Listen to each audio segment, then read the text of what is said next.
ಎಲ್ಲರಿಗೂ ನಮಸ್ಕಾರ. ನಾನು ಡಾಕ್ಟರ್ ಶಾಲಿನಿ, ನಿಮ್ಮ ಮಕ್ಕಳ ತಜ್ಞೆ. ಇವತ್ತು ಕಾಮನ್ ಆದಂತಹ ಇಂಪಾರ್ಟೆಂಟ್ ಆದಂತಹ ಒಂದು ಟಾಪಿಕ್ ಬಗ್ಗೆ ಚರ್ಚೆ ಮಾಡಲಿಕ್ಕೆ ಇಷ್ಟಪಡ್ತೀನಿ. ಅದು ಯಾವುದಪ್ಪ ಅಂತ ಹೇಳಿದರೆ, ಇವಾಗ ತಾನೇ ಹುಟ್ಟಿರುವಂತಹ ಮಕ್ಕಳಿಗೆ ಯಾವ ರೀತಿ ಮತ್ತು ಹೇಗೆ ಮಕ್ಕಳಿಗೆ ಹತ್ರ ಸ್ನಾನ ಮಾಡಿಸೋದು ಅಂತ. ಸ್ನಾನ ಮಾಡಿಸೋದು ಅನ್ನೋಕ್ಕೆ ಲೋಕಲ್ ಲ್ಯಾಂಗ್ವೇಜಲ್ಲಿ ಯೂಶ್ವಲಿ ನೀರು ಹಾಕೋದು ಅಂತಲೂ ಹೇಳ್ತಾರೆ. ಸೊ ಇದು ತುಂಬ ಕಾಮನ್ ಟಾಪಿಕ್ ಆದರೂ ಕೂಡ ಎಷ್ಟೊಂದು ಸರಿ ಒ ಪಿ ಡಿಯಲ್ಲಿ ಇದರ ರಿಲೇಟೆಡ್ ಆಗಿರುವಂಥ ಡೌಟ್ಸ್ಗಳನ್ನು ನಾನು ಫೇಸ್ ಮಾಡ್ತಾನೆ ಇರ್ತೀನಿ. ಮತ್ತು ಈ ಒಂದು ಮಗುವಿಗೆ ನೀರು ಹಾಕುವಂಥ ಟೈಮಲ್ಲಿ ಅಥವಾ ಸ್ನಾನ ಮಾಡಿಸೋಂಥ ಟೈಮಲ್ಲಿ ಆಗುವಂಥ ಕೆಲವೊಂದು ಮಿಸ್ಟೇಕ್ಸ್ಗಳಿಂದ ಮಕ್ಕಳಿಗೆ ICU ಅಡ್ಮಿಟ್ ಆಗುವಂಥ ಅವಶ್ಯಕತೆ ಕೂಡ ಬಂದಿರೋದನ್ನು ನಾನು ಗಮನಿಸಿದ್ದೀನಿ. ಸೊ ಹಾಗಾಗಿ ಏನೇನೆಲ್ಲ ಮಿಸ್ಟೇಕ್ಸನ್ನು ನಾವು ಅವಾಯ್ಡ್ ಮಾಡಬೇಕು, ಯಾವಾಗಿಂದ ಮಕ್ಕಳಿಗೆ ನಾವು ಸ್ನಾನ ಮಾಡಲಿಕ್ಕೆ ಅಥವಾ ನೀರು ಹಾಕಲಿಕ್ಕೆ ಪ್ರಾರಂಭ ಮಾಡಬೇಕು, ಏನೇನೆಲ್ಲ ಟಿಪ್ಸನ್ನು ನಾವು ಫಾಲೋ ಮಾಡಬೇಕು ಅನ್ನೋದ್ರ ಬಗ್ಗೆ ಡೀಟೇಲ್ ಆಗಿ ಇವತ್ತಿನ ವಿಡಿಯೋದಲ್ಲಿ ಚರ್ಚೆ ಮಾಡೋಣ. ನಿಮಗೆ ಗೊತ್ತಿರುವಂಥ ಯಾವುದೇ ನ್ಯೂ ಮದರ್ಸ್ ಇದ್ದರೆ, ಹೊಸ ತಾಯಂದಿರಿದ್ದರೆ ದಯವಿಟ್ಟು ಅವ್ರ ಜೊತೆಗೆ ಈ ವಿಡಿಯೋನ ಶೇರ್ ಮಾಡೋದನ್ನು ಮರಿಬೇಡಿ. ಇವತ್ತಿನ ವಿಡಿಯೋನ ಸ್ಟಾರ್ಟ್ ಮಾಡೋಣ.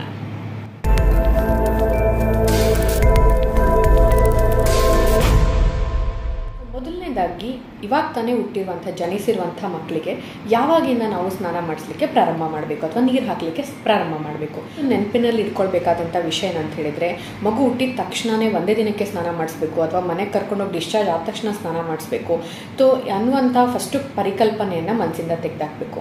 ಯೂಶಲಿ ಮಗು ಹುಟ್ಟಾನೆ ಬಂದಿದ್ದಾಗ ನೀವು ಗಮನಿಸಿರ್ತೀರ, ಅದ್ರ ಮೇಲೆ ಒಂದು ವೈಟ್ ಒಂದು ಪೌಡರ್ ಥರ ಅಥವಾ ಒಂದು ಕ್ರೀಮ್ ಥರ ಇರುತ್ತೆ. ಯೂಶಲಿ ಅದು ಮಗುವಿಗೆ ಪ್ರೊಟೆಕ್ಷನ್ ಸಲುವಾಗಿರುತ್ತೆ. ಅದನ್ನೆಲ್ಲ ಎಸ್ಪೆಷಲಿ ಎಷ್ಟೊಂದು ಜನ ನನ್ನ ಪೇರೆಂಟ್ಸ್ ನೋಡಿರ್ತೀನಿ, ಅದು ನಾನು ತೆಗಿಬೇಕು, ಅದು ಮಕ್ಕಳಿಗೆ ಒಳ್ಳೇದಲ್ಲ ಅನ್ನುವಂಥ ಪರಿಕಲ್ಪನೆಯೂ ಇರುತ್ತೆ. ಮತ್ತು ಸ್ನಾನ ಮಾಡಬೇಕಾದ್ರೂ ಕೂಡ ಅದನ್ನು ಉಜ್ಜಿ ತೆಗಿತಾರೆ. ದಯವಿಟ್ಟು ಈ ರೀತಿ ಮಾಡಬೇಡಿ. ಅದು ಯೂಶಲಿ ಪ್ರೊಟೆಕ್ಷನ್ ಕೊಡುವಂತಹ ಸಲುವಾಗೇ ಇರುತ್ತೆ. ಮತ್ತು ಇವಾಗ ತಾನೇ ಹುಟ್ಟಿರುವಂತಹ ಮಗುಗೆ ಇಮಿಡಿಯೇಟ್ಲಿ ನಾವು ಸ್ನಾನ ಮಾಡಿಸುವಂಥ ಅವಶ್ಯಕತೆ ಕೂಡ ಬರೋದಿಲ್ಲ. ಇವಾಗ ತಾನೇ ಅದು ಒಂದು ನಿಮ್ಮ ಕೈಲಿ ಬಂತೆ, ಸುರಕ್ಷಿತವಾಗಿ ಹಾಸ್ಪಿಟಲಲ್ಲಿ ಒಂದು ಸ್ವಚ್ಛತೆ ಕಾಪಾಡಿರ್ತಾರೆ. ಆ ಒಂದು ಸ್ವಚ್ಛತಾ ಎನ್ವಿರಾನ್ಮೆಂಟಲ್ಲಿ ಮಗು ನಿಮ್ಮ ಕೈಯಲ್ಲಿರುತ್ತೆ. ಮತ್ತು ನೀವು ಕೂಡ ಒಂದು ಸ್ವಚ್ಛತೆಯನ್ನು ಕಾಪಾಡಿರ್ತೀರ. ಮಗು ಹುಟ್ಟೋದಕ್ಕಿಂತ ಮುಂಚೆ ಜಾಸ್ತಿ ಜನಗಳನ್ನು ಅಲೋ ಮಾಡಿರಲ್ಲ. ಸೊ ಹಾಗಾಗಿ ಮಗುವಿಗೆ ಜಸ್ಟ್ ಆ ಟೈಮಲ್ಲಿ ಮಗುವನ್ನು ಚೆನ್ನಾಗಿರುವಂಥ ಕ್ಲೀನಾಗಿರುವಂಥ ಕಾಟನ್ ಬಟ್ಟೆಯಿಂದ, ನಾರ್ಮಲ್ ಒಂದು ಉಗುರು ಬೆಚ್ಚಗಿನ ನೀರಿಂದ, ತುಂಬಾ ಬಿಸಿಲು ಇರಬಾರ್ದು ಅಥವಾ ತುಂಬ ಕೋಲ್ಡ್ ವಾಟರ್ ಇರಬಾರ್ದು. ಸೊ ಈ ರೀತಿಯಾದಂಥ ನೀರಿಂದ ಮಗುವನ್ನು ಜಸ್ಟು ಒರೆಸಿ ಮಗುವಿಗೆ ಬಟ್ಟೆ ಎವ್ರಿಡೇ ಚೇಂಜ್ ಮಾಡಿದರೂ ಕೂಡ ನಡೆಯುತ್ತೆ. ಸ್ನಾನ ಮಾಡಿಸಲೇಬೇಕು ಅನ್ನೋಂಥ ಅವಶ್ಯಕತೆ ಇರೋದಿಲ್ಲ. ಸೊ ಯಾವಾಗಿಂದ ನಾವು ಮಗುವಿಗೆ ಸ್ನಾನ ಮಾಡಿಸ್ಲಿಕ್ಕೆ ಪ್ರಾರಂಭ ಮಾಡಬೇಕು? ಮಗು ಹೊರಗಡೆ ಬಂದಾಗ ಅಂಬಿಲಿಕಲ್ ಕಾರ್ಡ್ ಅಂತ ಏನು ಕರಿತೀವಿ, ನಾಡಿ ಅಂತ ಏನು ಕರಿತೀವಿ, ಯೂಶಲಿ ಅದಕ್ಕೆ ಕಟ್ ಮಾಡಿ ಕ್ಲ್ಯಾಂಪನ್ನು ಹಾಕಿರ್ತಾರೆ. ಯೂಶಲಿ ನೀವು ಗಮನಿಸಿರ್ತೀರ, ಬ್ಲೂ ಕಲರ್ ಕ್ಲ್ಯಾಂಪ್ ಹಾಕಿರ್ತಾರೆ. ಈ ಒಂದು ಏರಿಯಾ ಏನಿದೆ, ಇದು ತುಂಬಾ ಸೆನ್ಸಿಟಿವ್ ಏರಿಯಾ ಆಗಿದೆ. ಇವಾಗ ತಾನೇ ಹೊರಗಡೆ ಬಂದಿರುವಂತಹ ಮಗುವಿಗೆ ನಾವೇನಾದರೂ ಸರಿಯಾಗಿ ಕೇರ್ ಮಾಡಿಲ್ಲ, ಎಸ್ಪೆಷಲಿ ಇದು ಅಂಬಿಲಿಕಲ್ ಕಾರ್ಡ್ ಅಂತ ಏನು ಕರಿತೀವಿ, ಇದಕ್ಕೆ ಸರಿಯಾಗಿ ಕೇರ್ ಮಾಡಿಲ್ಲ ಅಂದರೆ ಎಷ್ಟೊಂದು ಸರಿ ನೀವು ಗಮನಿಸಿರ್ಬೋದು, ನಾಡಿ ಅಥವಾ ಕ್ಯೂ ತುಂಬೋದಾಗಿರ್ಬೋದು, ಮಗುವಿಗೆ ಇದರಿಂದ ಜ್ವರ ಬರೋದಾಗಿರ್ಬೋದು, ಈ ರೀತಿಯೆಲ್ಲ ಆಗುತ್ತೆ. ಸೊ ಹಾಗಾಗಿ ಆ ನಾಡಿ ಬಿದ್ದ ನಂತರನೇ ಮಗುವಿಗೆ ಸ್ನಾನ ಮಾಡಿಸ್ಲಿಕ್ಕೆ ಪ್ರಯತ್ನ ಮಾಡಿ. ಅದಕ್ಕಿಂತಾನೇ ಮುಂಚೆ ಮಗುವಿಗೆ ಸ್ನಾನ ಮಾಡಿಸ್ಬೇಕು ಅಂತೇಳಿ ಯಾವುದೇ ರೀತಿ ಗಡಿಬಿಡಿ ಅಥವಾ ಹರಿ ಮಾಡುವಂಥ ಅವಶ್ಯಕತೆ ಇರೋದಿಲ್ಲ. ಆಲ್ರೆಡಿ ಹೇಳಿರುವ ಹಾಗೆ ಗಡಿಬಿಡಿ ಮಾಡಿ ಮಗುವಿಗೆ ತೊಂದರೆಯನ್ನು ಉಂಟು ಮಾಡುವ ಚಾನ್ಸಸ್ ಜಾಸ್ತಿ ಇರುತ್ತೆ ಹೊರತು ಮಗುವಿಗೆ ಸ್ನಾನ ಮಾಡಿಸ್ಲಿಲ್ಲ ಅಂದರೆ ಬೇರೆ ಏನೂ ಪ್ರಾಬ್ಲಮ್ಸ್ ಆಗೋದಿಲ್ಲ. ಇನ್ನೊಂದು ವಿಷಯದ ಬಗ್ಗೆ ಹೇಳ್ಬೇಕಂತೇಳಿ ವಿಡಿಯೋದಲ್ಲಿ ಕಂಪ್ಲೀಟ್ ಆಗಿ 9 ತಿಂಗಳ ನಂತರ ಹುಟ್ಟಿರುವಂಥ ಮಗು ಬಗ್ಗೆನೇ ಮಾತಾಡ್ತಾ ಇದ್ದೀನಿ. ಸೊ ಅದಕ್ಕಿಂತ ಮುಂಚೆ ಹುಟ್ಟಿರುವಂಥ ಅಥವಾ ತೂಕದಲ್ಲಿ ಕಡಿಮೆ ಆಗಿರುವಂಥ ಮಗುವಿಗೆ ಡಾಕ್ಟರ್ಸ್ಗಳನ್ನ ಸಲಹೆ ಪಡ್ಕೊಂಡು ಮಾತ್ರನೇ ನೀವು ಸ್ನಾನ ಮಾಡಿಸ್ಲಿಕ್ಕೆ ಅಥವಾ ನೀರು ಹಾಕಲಿಕ್ಕೆ ಪ್ರಾರಂಭ ಮಾಡಿ. ಅದಕ್ಕಿಂತ ಮುಂಚೆ ದಯವಿಟ್ಟು ಮಕ್ಕಳಿಗೆ ಸ್ನಾನ ಅಥವಾ ನೀರನ್ನು ಹಾಕಬೇಡಿ. ಅದು ಮಕ್ಕಳ ಆರೋಗ್ಯದ ಮೇಲೆ ತುಂಬ ಪರಿಣಾಮವನ್ನು ಬೀರುವ ಚಾನ್ಸಸ್ ಇರುತ್ತೆ. ನೆಕ್ಸ್ಟ್ ಸ್ಟೆಪ್, ಸೊ ಏನೇನೆಲ್ಲ ಟಿಪ್ಸ್ಗಳನ್ನು ನಾವು ಫಾಲೋ ಮಾಡಬೇಕು ಅಂತ. ಟಿಪ್ ನಂಬರ್ 1 ಏನು ಮಾಡಬೇಕು ಅಂದರೆ, ಮಗುವಿಗೆ ಸ್ನಾನ ಮಾಡಿಸೋದಕ್ಕಿಂತ ಮುಂಚೆ ಆಲ್ರೆಡಿ ಎಲ್ಲರ ಮನೇಲೂ ಕಾಮನ್ ಆಗಿ ನೀವು ಮಾಡ್ತೀರಾ, ಆಯಿಲ್ ಮಸಾಜ್ ಮಾಡುವಂಥದ್ದು. ಮಸಾಜ್ ಮಾಡೋದಕ್ಕೂ ಕೂಡ ಒಂದು ಪ್ರಕ್ರಿಯೆಗಳಿರುತ್ತೆ, ಅದಕ್ಕೂ ಒಂದು ಸ್ಟೆಪ್ಸ್ ಇರುತ್ತೆ. ಆಯಿಲ್ ಮಸಾಜ್ ಮಾಡುವಂಥದ್ದು ತುಂಬಾ ಇಂಪಾರ್ಟೆಂಟ್. ಬರೀ ಮಗುವಿಗೆ ಅದು ರಿಲ್ಯಾಕ್ಸ್ ಅಷ್ಟೇ ಮಾಡೋದಿಲ್ಲ, ಮಗುವಿನ ಒಂದು ನ್ಯೂರೋ ಡೆವಲಪ್ಮೆಂಟ್ ಅಂತ ಏನು ಕರಿತೀವಿ, ಮಕ್ಕಳ ಒಂದು ಬೆಳವಣಿಗೆಯೂ ಕೂಡ ಅದು ತುಂಬ ಸಹಕಾರಿಯಾಗಿರುತ್ತೆ. ಮುಂಬರುವಂಥ ವಿಡಿಯೋಗಳಲ್ಲಿ ಮಕ್ಕಳಿಗೆ ಯಾವ ರೀತಿ ಮಸಾಜ್ ಮಾಡಬೇಕು, ಯಾವ ಆಯಿಲನ್ನು ಯೂಸ್ ಮಾಡಬೇಕು ಅನ್ನೋದ್ರ ಬಗ್ಗೆ ನಾನು ಡೀಟೇಲ್ ಆಗಿ ಚರ್ಚೆ ಮಾಡ್ತೀನಿ. ಸೊ ಟಿಪ್ ನಂಬರ್ 2, ಸೊ ಮಗುವಿಗೆ ನೀಟಾಗಿ ಮಸಾಜ್ ಮಾಡಿದ ಮೇಲೆ ಮಗುವಿಗೆ ಸ್ನಾನ ಮಾಡಿಸ್ಬೇಕು ಅಥವಾ ನೀರು ಹಾಕಬೇಕು. ಯಾವ ರೀತಿ ನೀರನ್ನು ತೊಗೋಬೇಕು? ಯೂಶಲಿ ಕೆಲವೊಂದು ಮನೆಗಳಲ್ಲಿ ತುಂಬಾ ಅಪ್ಸೆಸ್ ಆಗಿರ್ತಾರೆ. ತುಂಬ ಜಾಸ್ತಿ ನೀರು ಹಾಕೋದು ಮತ್ತು ತುಂಬ ಜಾಸ್ತಿ ಸುಡುವಂಥ ನೀರನ್ನು, ಬಿಸಿ ಇರುವಂಥ ನೀರನ್ನು ಹಾಕಲಿಕ್ಕೆ ಪ್ರಯತ್ನ ಮಾಡ್ತಾರೆ. ಸೊ ದಯವಿಟ್ಟು ಆ ಮಿಸ್ಟೇಕ್ಸನ್ನು ಮಾಡಬೇಡಿ. ಮಗುವಿನ ತ್ವಚೆ ತುಂಬ ಕೋಮಲವಾಗಿರುತ್ತೆ, ಎಷ್ಟು ಉಗುರು ಬೆಚ್ಚಗಿನ ನೀರಿರುತ್ತೆ, ನಿಮಗೆ ಮುಟ್ಟಿದರೆ ಜಸ್ಟ್ ಒಂದು ವಾಮ್ ಇರಬೇಕಷ್ಟೇ, ಆ ರೀತಿಯಾದಂಥ ನೀರನ್ನು ತೊಗೊಳ್ಬೇಕು. ಮತ್ತು ಟೂ ಮಚ್ ಆಫ್ ಜಾಸ್ತಿ 1-2 ಬಕೆಟ್ 3 ಬಕೆಟ್ ಈ ರೀತಿಯಾಗಿ ಮಕ್ಕಳಿಗೆ ಹೆಚ್ಚಾಗಿ ನೀರನ್ನು ಹಾಕಬೇಡಿ.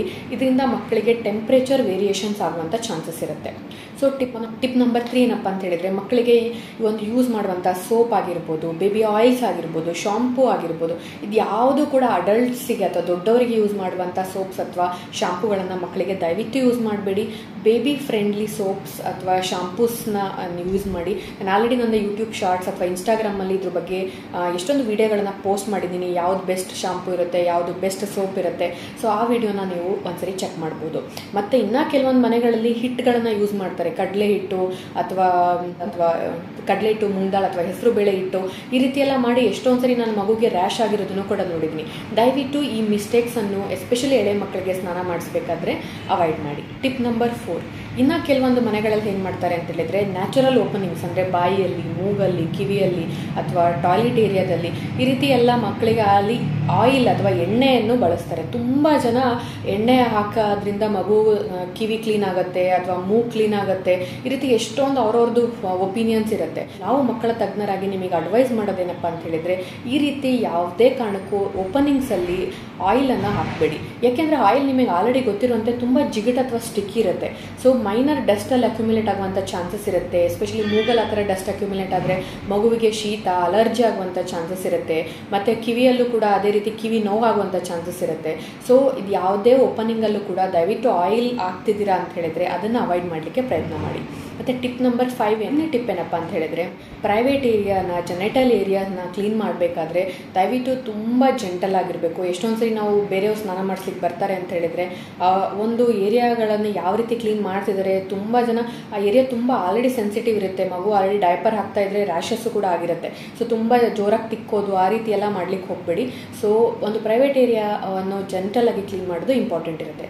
ಮತ್ತು 6ನೇ ಟಿಪ್ ಏನಪ್ಪ ಅಂತ ಹೇಳಿದರೆ, ಯಾವುದೇ ರೀತಿ ಫೋಲ್ಡಿಂಗ್ಸ್ ಅಂದರೆ ಈ ಥರ ನೆಕ್ ಫೋಲ್ಡಿಂಗ್ ಆಗಿರ್ಬೋದು, ಮತ್ತು ಕೈಯಲ್ಲಿರುವಂಥ ಫೋಲ್ಡಿಂಗ್, ಕಾಲ್ ಫೋಲ್ಡಿಂಗ್ಸ್, ಈ ಒಂದು ಏರಿಯಾಸಲ್ಲಿ ಸ್ವೆಟ್ಟಿಂಗ್ ಆಗೋದ್ರಿಂದ ಮಕ್ಕಳಿಗೆ ಯೂಶ್ವಲಿ ಫಂಗಲ್ ಇನ್ಫೆಕ್ಷನ್ ಅಥವಾ ಬೇರೆ ರೀತಿಯಾದಂಥ ಇನ್ಫೆಕ್ಷನ್ ಆಗುವಂಥ ಅಥವಾ ರ್ಯಾಶ್ ಆಗುವಂಥ ಚಾನ್ಸಸ್ ಜಾಸ್ತಿ ಇರುತ್ತೆ. ಸೊ ಮೇಕ್ ಶ್ಯೂರ್ ನೀವು ಮಗುವಿಗೆ ಸ್ನಾನ ಮಾಡಿಸ್ಬೇಕಾದ್ರೆ ಈ ರೀತಿಯಾದಂಥ ಫೋಲ್ಡಿಂಗ್ಸ್, ನೆಕ್ ಫೋಲ್ಡಿಂಗ್, ಈ ರೀತಿಯಾದಂಥ ಎಲ್ಲ ಫೋಲ್ಡಿಂಗ್ಸನ್ನು ಕೂಡ ನೀಟಾಗಿ ಒಂದು ಕ್ಲೀನ್ ಮಾಡಲಿಕ್ಕೆ ಪ್ರಯತ್ನ ಮಾಡಿ.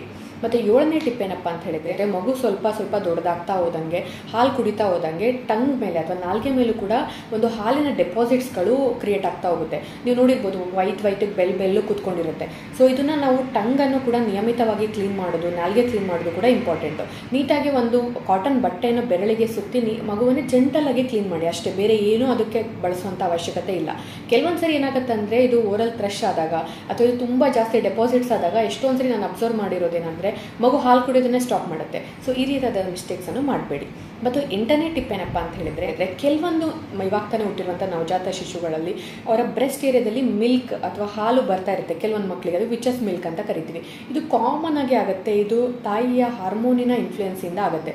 ಕೆಲವೊಂದು ಸರಿ ಅಜ್ಜಂದ್ರು ಅಥವಾ ಸ್ನಾನ ಮಾಡಿಸ್ಲಿಕ್ಕೆ ಬರೋರು ಆ ಮಿಲ್ಕನ್ನು ತೆಗಿಬೇಕು, ಇಲ್ಲಾಂದರೆ ಇನ್ಫೆಕ್ಷನ್ ಆಗುತ್ತೆ ಅಂತ ತುಂಬ ಜೋರಾಗಿ ಪ್ರೆಸ್ ಮಾಡಿ ಆ ಮಿಲ್ಕನ್ನು ಎಜೆಕ್ಷನ್ ಮಾಡಲಿಕ್ಕೆ ಅಥವಾ ತೆಗಿಲಿಕ್ಕೆ ಪ್ರಾರಂಭ ಮಾಡ್ತಾರೆ. ದಯವಿಟ್ಟು ಈ ರೀತಿ ಮಿಸ್ಟೇಕ್ಸನ್ನು ಅವಾಯ್ಡ್ ಮಾಡಿ. ಈ ರೀತಿ ಮಾಡೋದ್ರಿಂದ ಮಗುವಿಗೆ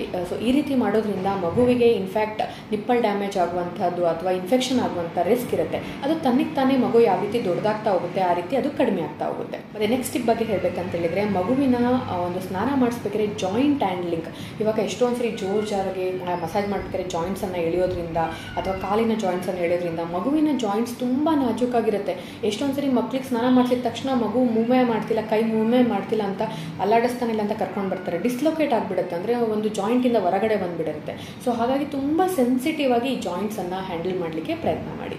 ಮತ್ತು ನೆಕ್ಸ್ಟ್ ಟಿಪ್ ಹೇಳಬೇಕು ಅಂತ ಹೇಳಿದರೆ, ಸ್ನಾನ ಎಲ್ಲ ಮಾಡಿಸಿದ್ಮೇಲೆ, ನೀಟಾಗಿ ಕ್ಲೀನ್ ಎಲ್ಲ ಮಾಡಿದ್ಮೇಲೆ ಶುಚಿಯಾದಂತಹ ಕಾಟನ್ ಟವಲ್ಸನ್ನು ಯೂಸ್ ಮಾಡಿ. ಎಷ್ಟೊಂದು ಸರಿ ನೈಲಾನ್ ಅಥವಾ ಇನ್ನಿತರ ಯಾವುದೇ ಮೆಟೀರಿಯಲ್ ಇರುವಂಥ ಟವೆಲ್ಸ್ಗಳನ್ನು ಯೂಸ್ ಮಾಡೋದ್ರಿಂದ ಮಕ್ಕಳಿಗೆ ರ್ಯಾಶ್ ಆಗುವಂಥ ಚಾನ್ಸಸ್ ಇರುತ್ತೆ. ಸೊ ಶುದ್ಧವಾದಂಥ ಕಾಟನ್ ಅಥವಾ ಮಸ್ಲಿನ್ ಟವಲ್ಸನ್ನು ಯೂಸ್ ಮಾಡಲಿಕ್ಕೆ ಪ್ರಯತ್ನ ಮಾಡಿ. ಮತ್ತು ನೆಕ್ಸ್ಟ್ ಆ್ಯಂಡ್ ಇಂಪಾರ್ಟೆಂಟ್ ಟಿಪ್ ಏನಪ್ಪ ಅಂತ ಹೇಳಿದರೆ, ಮಕ್ಕಳಿಗೆ ದಯವಿಟ್ಟು ಸ್ನಾನ ಮಾಡಿಸಿದ ಮೇಲೆ ಮಾಯ್ಶ್ಚರೈಸರನ್ನು ಅಪ್ಲೈ ಮಾಡಿ. ಎಷ್ಟೊಂದು ಸರಿ ನೋಡಿದ್ದೀನಿ, ಇವಾಗ ಎಷ್ಟೊಂದು ನಾವು ಅಡ್ವೈಸ್ ಮಾಡ್ತಾನೆ ಇರ್ತೀವಿ, ಇದು ಕಾಮನ್ ಅಂತ ಅನಿಸುತ್ತೆ, ಬಟ್ ಸ್ಟಿಲ್ ಎಷ್ಟೋ ಜನ ಪೇರೆಂಟ್ಸ್ ಇದನ್ನ ಫಾಲೋ ಮಾಡೋದಿಲ್ಲ. ಸ್ಕಿನ್ ಇದರಿಂದ ಏನಾಗುತ್ತೆ, ಮಾಯ್ಶ್ಚರೈಸರ್ ಅಪ್ಲೈ ಮಾಡಿ ಮಾಡಿಲ್ಲ ಅಂದರೆ ಏನಾಗುತ್ತೆ ಅಂತ ಹೇಳಿದರೆ ಮಗುವಿಗೆ ರ್ಯಾಶ್ ಆಗುವಂಥ ಚಾನ್ಸಸ್ ಇರುತ್ತೆ. ಅಥವಾ ಎಷ್ಟೊಂದು ಸರಿ ನೀವು ನೋಡಿದ್ರೆ ಕೆಂಪು ಗುಳೆಗಳ ಥರ ಎದ್ದಿರುತ್ತೆ ಮತ್ತು ಮಗುನೂ ಕೂಡ ಇರಿಟೇಬಲ್ ಆಗಿಬಿಡುತ್ತೆ. ಸೊ ಹಾಗಾಗಿ ಕಂಪಲ್ಸರಿ ಬೇಬಿ ಮಾಯ್ಶ್ಚರೈಸರ್ಸನ್ನು ಯೂಸ್ ಮಾಡಿ. ಮತ್ತು ಯಾವ ಮಾಯ್ಶ್ಚರೈಸರ್ ಬೇಬಿಗೆ ಬೆಸ್ಟ್ ಅಂತ ಆಲ್ರೆಡಿ ನಾನು ಯೂಟ್ಯೂಬ್ ಶಾರ್ಟ್ಸ್ ಅಥವಾ ಇನ್ಸ್ಟಾಗ್ರಾಮಲ್ಲಿ ಅಪ್ಲೋಡ್ ಮಾಡಿದ್ದೀನಿ. ಸೊ ಇನ್ಸ್ಟಾಗ್ರಾಮಲ್ಲಿ ಅಪ್ಲೋಡ್ ಮಾಡಿದ್ದೀನಿ, ಆ ವಿಡಿಯೋನೂ ಕೂಡ ನೀವು ಚೆಕ್ ಮಾಡ್ಕೋಬೋದು.